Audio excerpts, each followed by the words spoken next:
Bon, salut à tous. Non, pas sur la SIGA. La SIGA, c'est pour plus tard. Là, je suis en train de m'occuper de ça. Donc, nous avons un petit projet qui se prénomme Breeze Stratton Quattro 440. Quattro 40, qui en clair est un moteur de merde, mais qui tourne. Un peu fatigué, mais qui tourne, et qui a une sale rayure dans le cylindre. Je vais vous montrer. Qui se trouve... Bon, elle est là quelque part. Il y a une grande rayure là-dedans. Attendez, je vais bouger le vilebrequin. Parce qu'en fait, là, je suis en train de tout nettoyer, toutes les pièces avant de commencer à restaurer le bordel. Alors, où t'es qu'elle est? Celle-là, voilà. Alors, voyez. Et on la sent à l'ongle. Donc, il y aura un bon déglaçage. Sinon, l'usinage en bas, il est bon. Le bloc, il est juste dégueulasse, mais ça, c'est du nettoyage. Hein. Voilà, le moteur, il est bien lourd. Au fond du moteur, il y avait cette patte bizarre. Je ne sais pas ce que c'est. Donc, bon, à voir. Donc là, je suis en train de tout nettoyer. Donc, j'ai déjà nettoyé la culasse, qui est un petit peu plus propre. Bon, encore un petit peu sale, mais bon, pour un moteur qui a passé 12 ans dehors, ça est à peu près correct. Un peu calaminé, mais bon, ça c'est du nettoyage. Ça a été nettoyé.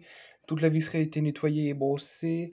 Les segments ont été nettoyés. J'ai pas démonté le racleur parce que le problème du racleur, c'est que c'est un tri-segment, c'est-à-dire c'est trois choses, c'est trois axes à monter. Oh putain, merde. Bon, voilà, vous m'avez compris, pour ceux qui s'y connaissent, vous voyez. Donc le piston un peu rayé, mais c'est correct.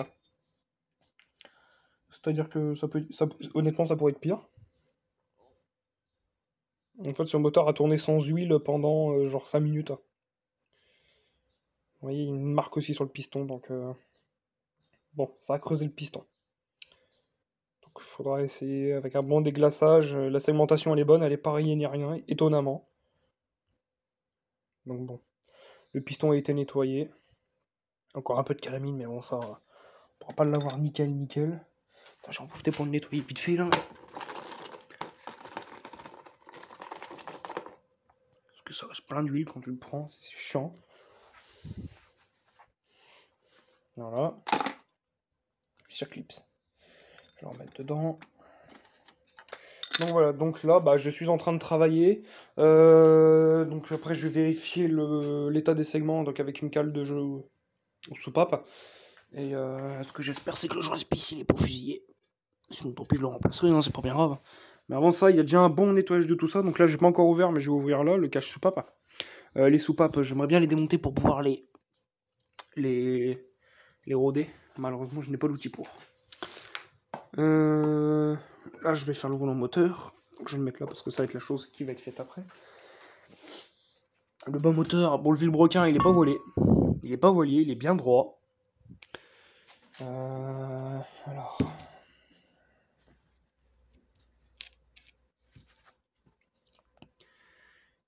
Vous voyez, le moteur qui a pas beaucoup tourné. Bah, le vilebrequin, il n'y a pas de grosse rayure. Hein. Vous voyez, il est plutôt potable. Pour un moteur qui a tourné sans huile, franchement, au niveau de l'état du vilebrequin, je suis choqué. Parce que le piston et le cylindre, il a une sacrée claque. Mais alors, le vilebrequin. Par contre, c'est pareil, le coussinet, il est pas. Il a un petit peu rayé, mais ça va encore. Ça pourrait être pire. Un petit peu. Mais bon, voilà quoi. Honnêtement, ça pourrait être pire.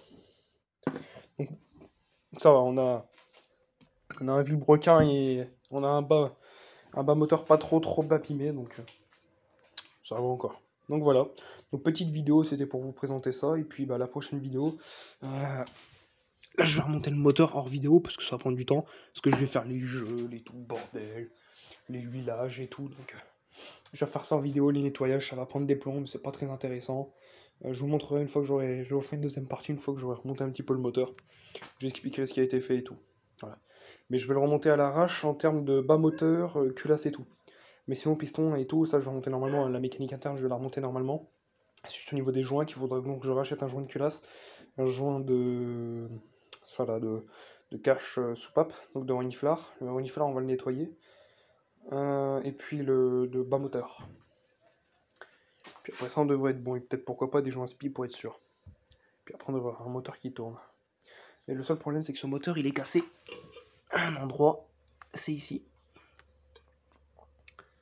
Donc ça ne tient pas. Donc s'il faudrait que je refasse, c'est refaire le filetage ici, pour que ça puisse tenir, parce que la vis de l'autre côté, c'est pareil, elle est foutue. Donc il faudrait que je refasse le filetage de l'autre côté. Parce que c'est une jauge à huile.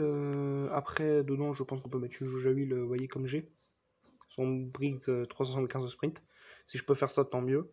Parce que la jauge à huile d'origine, vous voyez, c'est celle-ci.